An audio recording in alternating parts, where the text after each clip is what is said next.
seperti kita perkirakan dari awal bahwa jumlah penumpang sangat menurun dikarenakan kebatasan-batasan yang sudah diberikan dan juga karena kondisi yang memaksa kita dan kami mendukung penuh Garuda physical distancing di dalam pesawat. Jadi memang hari-hari masa pandemi COVID ini memang hari-hari yang cukup berat buat maskapai termasuk Garuda dalam menangani operasi dan keterkaitannya dengan bisnisnya.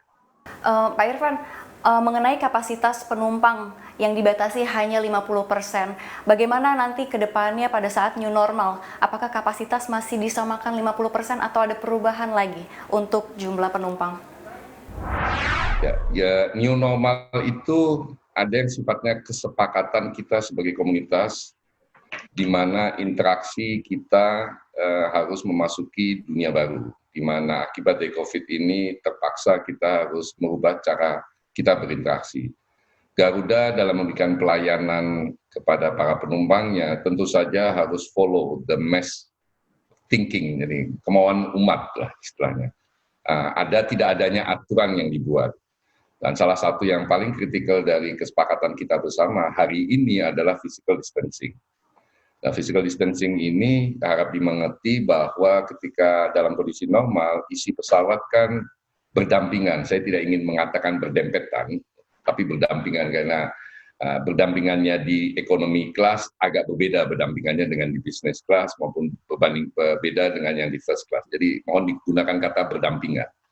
Nah, berdampingan itu hari ini merupakan menjadi sebuah situasi di mana dampingannya itu kita mesti longgarkan. Oleh sebab itu, saya ingin sedikit mengkoreksi, bukan 50% sebenarnya, tetapi adalah ada jarak antara penumpang dengan penumpang. Saya ambil contoh pesawat Garuda yang digunakan untuk perjalanan domestik, yaitu tipe Boeing 737NG, itu konfigurasinya 33, gitu kan. Dengan 33 ini yang tengah kita kosongkan.